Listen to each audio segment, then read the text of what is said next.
ये birthday celebrate कर रहे हैं, इसके पीछे हमारी महिला मंडल बहनें, माताएं और बेटियां जिन्होंने ये उत्साह दिखाया कि सर हमने आपका बर्थडे सेलिब्रेट करना हो वो भी कोटली में, तो कपूर जी मना नहीं कर पाए। तो सबसे पहले मैं सभी महिला मंडल सदस्यों का, बेटियों का, माताओं का और बहनों का हार्दिक हार्दिक स्वागत और अभिनंदन करता हूँ और धन्यवाद करता हूँ आपका, आपके इस हौसले का, आपकी इस कदर का, सम्मान का कि आप लोगों ने इस कार्यक्रम का इतना सफल आयोजन किया। परम सम्मानीय श्री राजेश कपूर जी, अध्यक्ष पन्नालाल रक्षा मेमोरियल चैरिटेबल ट्रस्ट, उनके साथ बैठे श्री खिमचंद जी, रिटायर्ड कैप्टन, उनके साथ बैठे माननीय श्री कांसीराम जी, महावीर चक्र विजेता धुआं से, उनके साथ बैठे श्री मस्तराम जी, रिटायर्ड प्रिंसिपल और भारतीय सेना से रिटायर्ड, उनके साथ बैठे श्री अपने होशियार सिंह जी, जिन्होंने एवरेस्ट चोटी को फतेह किया था। गर्व है हमें ऐसे सिपाही पर, ऐसे सैनिक पर जो हमारे इलाका तुंगल से बिलोंग करते हैं। उनके साथ बैठे हैं हमारे नवज्योति स्कूल के चेयरमैन श्री सुभाष जी, साथ में बैठे हमारे भाई साहब, मैं नाम भूल गया, किशन ठाकुर, रिटायर्ड आर्मी से, रिटायर्ड एक्स-वाणों से संबंध रखते हैं। उनके साथ बैठे हैं हमारे भाई खेमचंद जी, जो रिटायर्ड सुपरिटेंडेंट है हिमाचल प्रदेश पुलिस से। उनके साथ बैठे हैं अपने जिंदू राम ठाकुर, जिनका शुभ नाम है खेम सिंह ठाकुर, जिंदू नाम से इनको जाना जाता है और आप लोगों ने कई वीडियो इनके देखे भी होंगे। साथ में अगर मैं नाम हूँ तो शायद रेजू राम, वीडियो में ऐसा नाम रहता शायद, वैसे सॉरी क्षमा चाहता हूँ, दीप कुमार शर्मा जी हमारे साथ में।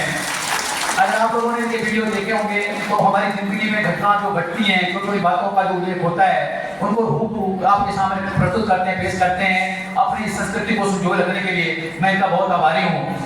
पीछे बैठे हमारे पीपी मंडिया, दो भाई हैं, गिराना है, गाँव शांति से संबंध रखते हैं, एक छोटी छोटी मतलब रील बनाते हैं और उसका जो एक भावट निकलता है वो हमारी जिंदगी का एक छोटा सा हिस्सा होता है, जहाँ हम लोग मतलब कोई ऐसी बातें कर बैठते हैं, कई ऐसी बातें कर बैठते हैं, उनका ये पूरा दृश्य आप लोग फरमाते हैं, दर्शाते हैं, इनके लिए भी जोर से तालियां। और साथ में सभी महिला मंडल प्रधान, उप प्रधान, मेंबर, आप सबका फिर एक बार पुनः मैं इस कार्यक्रम में आपका हार्दिक स्वागत और अभिनंदन करता हूं। साथ में भूल गया मैं माननीय परमदेव शास्त्री जी को, जो कि पीआरआई संगठन के महासचिव हैं, साथ में अपने डी ठाकुर जी जो डीआरडीओ से रिटायर्ड हैं, साथ में अपने सुरेंद्र जी जो इंडिया डेली कोटली से हैं, साथ में अपने करण सिंह गहलोत जी, करण सिंह गहलोत को आप इसी तरह जानते हो, वो से संबंध रखते हैं। और गोबर से बनी हुई कलाकृतियां जो हमारे पोल्यूशन को रोकती हैं, दूसरी चीजों से पोल्यूशन फैलता है, उसी को रोकने के लिए, हमारे पर्यावरण को साफ सुथरा बनाने के लिए करण सिंह गहलोत ने जो पहल की है वो अपने आप में अद्वितीय है, अलग है, इसके लिए जोर से तालियां। साथ में हमारे यूथ पार्टी के श्री विजय जी और साथ में कुमारी चंपा जी, मीडिया की ओर से मैं सबका हार्दिक स्वागत और अभिनंदन करता हूँ। समय की कमी है, थोड़ा ध्यान रखता हूँ कि कम बोलना है, ऐसा बोला गया है कुछ, क्योंकि समय बहुत कम है, आज हमारा थोड़ा ये सिस्टम खराब पड़ गया। तो मैं शुरुआत करना चाहता हूँ आज के इस कार्यक्रम की। सबसे पहले याद आती है सूर्यकांत त्रिपाठी नलावा की वो पंक्तियां, देश हमें देता है सब कुछ, देश हमें देता है सब कुछ, हम भी तो कुछ देना सीखें, औरों का भी हित हो जिसमें हम ऐसा कुछ करना सीखें।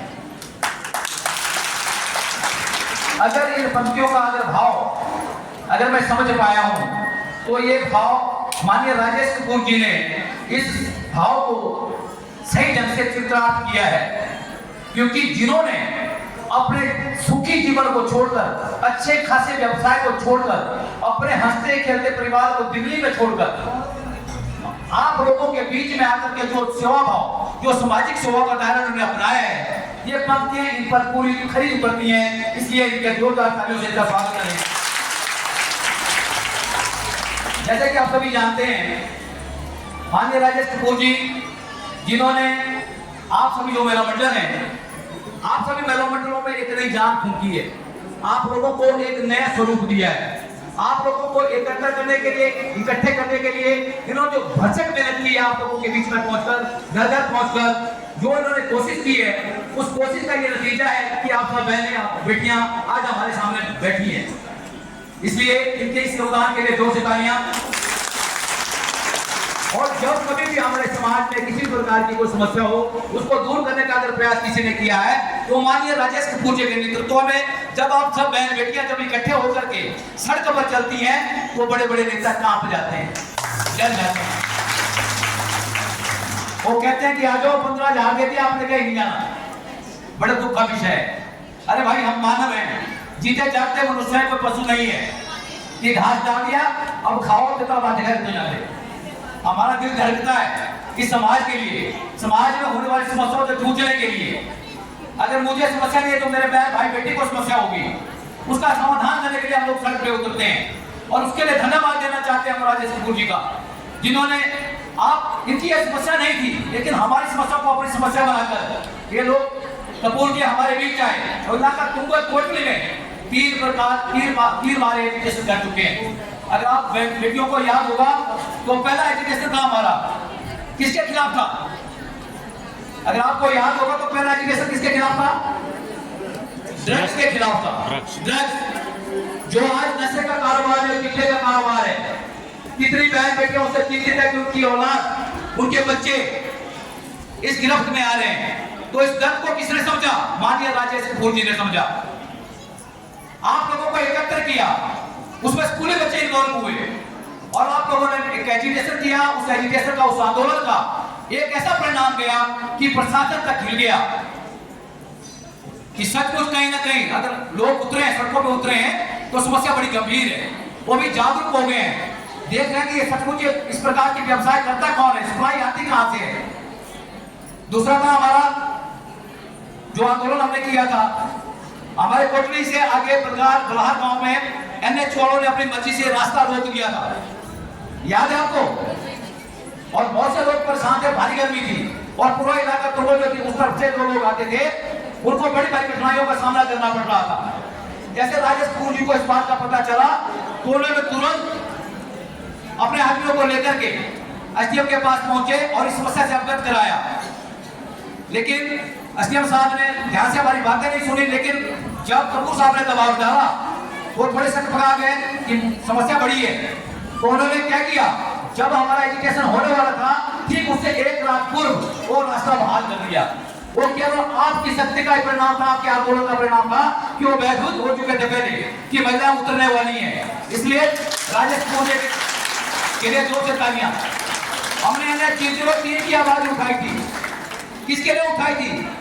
इलाका तुंगल के लोगों के लिए उठाई थी, उन भाई बहनों के लिए उठाई थी जिनकी गाड़ियां अपनी हैं, जो गाड़ी चलाते हो ड्राइवर भाई, जिनका नुकसान हो रहा था, दुर्घटना होने का खतरा बना रहता था। उसके लिए आप सब बहनें राजेश कपूर जी के नेतृत्व में इकट्ठी हुई और हमने बीच चौक कोटली में उसका आयोजन किया और भारी गर्मी में आप लोग इकट्ठे हुए। और उस समय राजेश कपूर जी पूरे आवेश में थे और उन्होंने जितना कहा बहुत कुछ कहा और बहुत बढ़िया कहा और पूरा प्रशासन तक हिल गया था। और यहाँ तक कि माननीय नितिन गडकरी जी ने स्वयं राजेश कपूर जी को दिल्ली में बुलाकर उसका समाधान करने का प्रयास किया, जो कि खबरें आपने इसमें अखबार में पढ़ी होगी।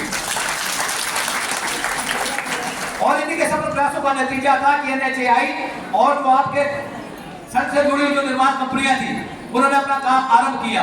और अभी भी राजेश कपूर जी के चर्च में है कि सर बताइए कौन सी कमी कहाँ है, हम जितनी कोशिश करते हैं जल्दी हो जाएगा। तीसरी बड़ी समस्या उठी थी हमारे इलाका तुंगल से ही, मंडी बस स्टॉपेज को बहाल करने के लिए। वो राजेश कपूर का मैटर नहीं था, वो हम सब का, इलाका तुंगल वासियों का, या जो जिनकी बसें मंडी बस टोटी के पास रुकती थी उसको बहाल करने के लिए हम लोगों ने इनके नेतृत्व में एक एजुकेशन किया। बहुत बड़ा एजुकेशन हुआ। आप लोग बहुत सी महिलाएं गई, कम से कम 1500-1800 के बीच में या 2,000 के बीच में जितनी महिलाएं थी, बहुत बड़ा एजुकेशन हुआ। हम DC से मिले, SP से मिले। YouTube पर हमारे चैनल को सब्सक्राइब करें और रेगुलर अपडेट के लिए बेल आइकन दबाएं।